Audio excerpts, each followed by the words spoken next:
Say it with me. Anxiety is highly treatable among older adults. Today I'm going to talk about anxiety. Not just any anxiety, older adults who experience anxiety. Let me start by saying anxiety is not a normal part of aging, and anxiety is highly treatable among older adults. We have a common misconception that as we get older, we get more stubborn, we get more set in our ways, we can't change. And of course, that's absolutely incorrect. We can all change at any stage and age of life. So today, I am going to be sharing the basics on aging and anxiety. But before we do, let me introduce myself. I'm Dr. Regina Koepp. I'm a clinical geropsychologist, and I specialize with older adults and families. I'm also founder of the Center for Mental Health and Aging, which is your go-to place online for the mental health care of older adults. You can learn more at www.mentalhealthandaging.com.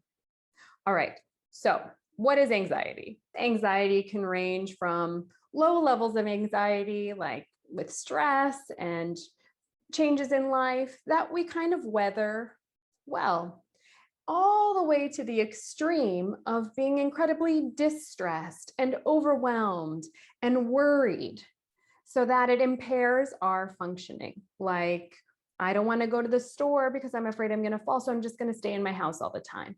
And this is, prior to COVID, or maybe COVID's even making that worse. Excessive anxiety and worry that interferes with a person's daily life are not normal experiences with aging and benefit from mental health care.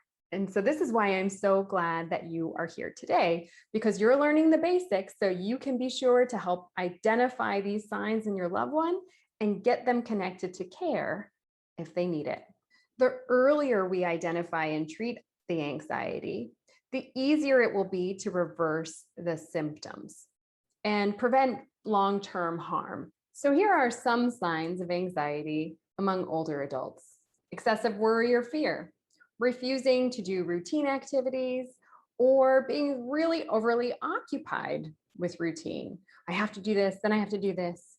Avoiding social situations, being overly concerned about safety, experiencing poor sleep, experiencing some physiological symptoms like a racing heart or shallow breath, trembling, nausea, being shaky, maybe muscle tension or feeling weak, hoarding and collecting, and then using substances like marijuana or cannabis or alcohol to help manage the anxiety symptoms.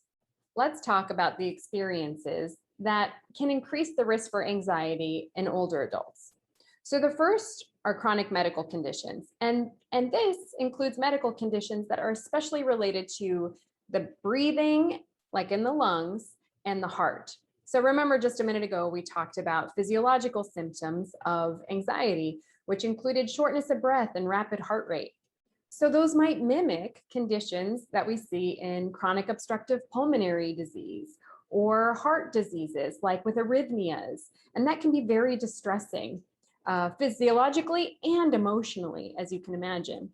Also, thyroid conditions, heart conditions, and diabetes can increase the risk for anxiety in older adults as well. Experiencing overall feelings of poor health or sleep disturbance. I don't know about you, but when I don't get enough sleep, I'm really grumpy. I'm not on my game.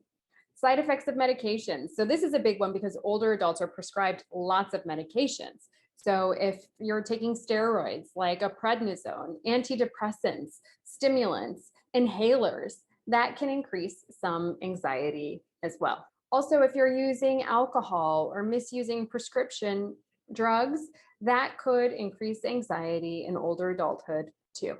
We also see that when people have more physical limitations, like they were once able to walk a mile and are now needing to use a rolling walker or a wheelchair, or are not able to leave the house at all very easily, or even get into a car very easily, or transfer from the bed to a toilet, that can cause an increase of anxiety as well. Stressful life events like a car accident or a house fire or flood can increase our risk for an anxiety disorder.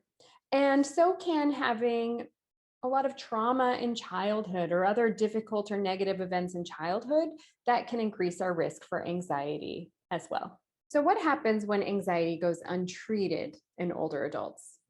So, when anxiety goes untreated in older adults, they're at greater risk for cognitive disorder or a dementia disorder.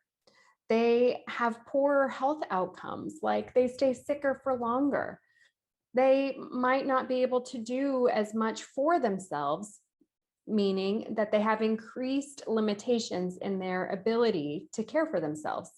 And that really stinks because 87% of older adults wish to stay living in their home for as long as possible. But if folks are requiring more and more care, you can imagine it also increases caregiver stress. And then that can increase the likelihood with the care demands and the stress that an older adult might not be able to live in their home as long as they really want to. And of course, you can see that this causes a significant decline in quality of life. And there's needless suffering. But here's the good news, and I really, really want you to hear this. Anxiety is treatable among older adults. With a combination of talk therapy and medication management, we can help reverse the effects of anxiety among older adults. If you'd like to go deeper on aging and anxiety, I go much deeper on my podcast, the Psychology of Aging podcast, which you can find on all the major platforms.